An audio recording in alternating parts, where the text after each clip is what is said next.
रामैया डोसा की दुकान और रंगैया समोसा की दुकान लगाकर बाजार में एक दूसरे के सामने कई साल से दुकान लगाकर चला रहे हैं। अब इन दोनों की एक दूसरे के साथ बिल्कुल नहीं जमती। रंगैया को हमेशा जलन होती थी कि रामैया उससे ज्यादा कमा रहा है। और इतना ही नहीं, हमेशा कोई ना कोई बात पे रामैया से लड़ते रहता है रंगैया। ऐसे उन दोनों के बीच में बहुत ज्यादा नफरत था। एक दिन शहर में पढ़ रहे रामैया का बेटा रमेश घर आता है। अगले दिन वो अपने पिता के बाजार में लगी दुकान के पास आता है। वहाँ चल रही व्यापार को देख रमेश अपने पिता से ऐसे कहता है, पापा, आप हमारे दुकान में ज्यादा ग्राहक लाकर ज्यादा पैसा कमाने के मार्ग नहीं सोचते हो क्या? अब जितना मेरा सोच है उसी में चल रहा है बेटा। जितना भी मेहनत करूं वही कमाई मिल रही है। पापा, मेहनत से नहीं, चालाकी से कमाए जाते हैं पैसे। शहर में इसी डोसा को दुगने दाम में बेचते हैं, पता है आपको? अब शहर के दाम में यहाँ कैसे बेचेंगे बेटा? अगर दाम बढ़ा भी देना तो कोई भी खाने नहीं आएगा। पापा, मैं ये नहीं कह रहा हूँ कि शहर के दामों में यहाँ बेचे, बल्कि ये कह रहा हूँ कि ऐसा कुछ करे कि शहर का लाभ हमें यहाँ मिले। तुम्हारा इरादा मुझे समझ में नहीं आ रहा बेटा, थोड़ा समझा दो। आपको समझाना नहीं, करके दिखाऊंगा, ऐसे कहता है रमेश। रामैया देखते ही रहता है कि रमेश कह क्या रहा है। और इतने में रमेश उनके दुकान के बाहर एक बोर्ड डालता है। उस पे लिखता है कि हमारे दुकान में जो भी ये स्पेशल डोसा खाएगा उसको 10 साधारण डोसा फ्री में मिलेंगे, और जो भी डोसा आप खाओगे उसके भी पैसे नहीं देने पड़ेंगे। पर अगर स्पेशल डोसा खा नहीं पाए तो 10 डोसा का पैसे देना होगा, ऐसे लिख देता है। बोर्ड पे जो लिखा उसने वही बाजार में जोर से चिल्लाकर सबको सुनाता है।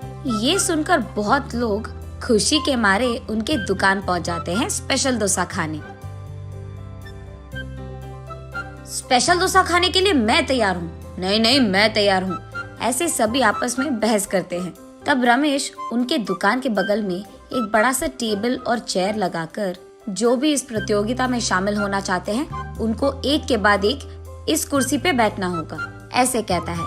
उसके बाद ठीक उस टेबल के जितना बड़ा डोसा वो बनाकर वहाँ लाता है और उस कुर्सी में बैठे आदमी के सामने पेश करता है। वहाँ मौजूद सारे लोग यही सोचते रहते हैं कि वो आदमी उस डोसा को खा पाएगा कि नहीं। आधा डोसा खाकर वो आदमी, मुझसे अब नहीं होगा, ऐसे कहकर हार मानकर वो 10 डोसा के पैसे देकर वहाँ से चले जाता है। ऐसे ही एक के बाद एक स्पेशल डोसा खाने की कोशिश करके हार मानकर वहाँ से पैसे देकर चले जाते हैं। ये सब ठीक सामने से देख रहा रंगैया अपने आप में सोचने लगता है कि एक स्पेशल डोसा बनाने के लिए कितने पैसे लगते हैं। उसे पता था कि एक स्पेशल डोसा बनाने के लिए 3 डोसा लगते हैं, लेकिन बाकी 7 डोसा के पैसे तो लाभ में आ गए। तब उसे समझ आता है और कहता है, बाप रे, ये 3 डोसा बनाकर 7 डोसा का लाभ ले रहा है। बस रंगैया को जलन होती है। कुछ भी करके मुझे भी ऐसे ही पैसे कमाने होंगे, पर क्या करूँगा? ऐसे सोच सोच कर, हाँ, मैं भी उसकी तरह समोसा का कोई प्रतियोगिता लगा दूंगा, ऐसे सोचकर अगले दिन रंगैया उसके समोसा के दुकान के बाहर ये लिखता है कि जो भी आदमी 20 समोसा खा पाएगा उसको 10 और मुफ्त में मिल जाएंगे। पर अगर 20 समोसा नहीं खा पाए तो 10 समोसा के पैसे देने पड़ जाएंगे। और यही बात चिल्ला चिल्ला कर बाजार में सबको बताता है।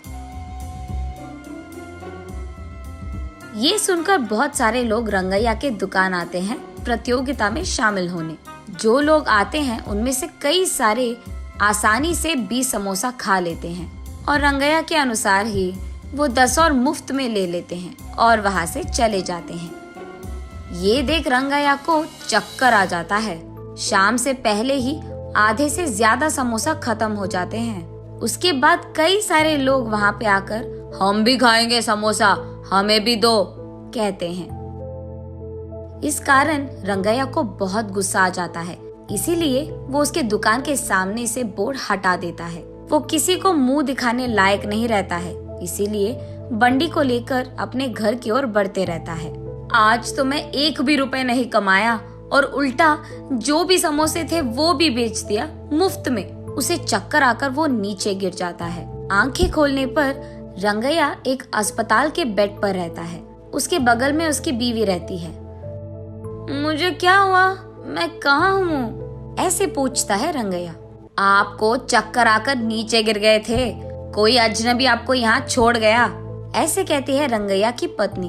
छा, आज सब कुछ नष्ट ही हो गया, सब बुरा हो रहा है। अरे क्या हुआ जी, आप इतने गुस्से में क्यों हो? वैसे आप शाम तक घर की मुंह भी नहीं देखते हैं, लेकिन आज दोपहर से पहले आपके समोसे खत्म हो गए और आप घर भी आ रहे थे।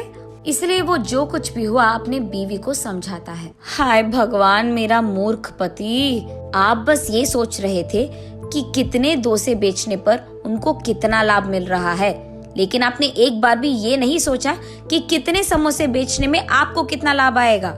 ये प्रतियोगिता शुरू करने से पहले आपको ये सब सोचना था, आपने सोचा भी नहीं, ये तो होना ही था। तब रंगैया को समझ आता है कि किसी और को देखकर हमें वही काम नहीं दोहराना चाहिए और पहले खुद की देखना चाहिए। कुछ करने से पहले 100 बार सोचना भी चाहिए, तब हम सब खुश रह पाएंगे। ये समझता है रंगैया।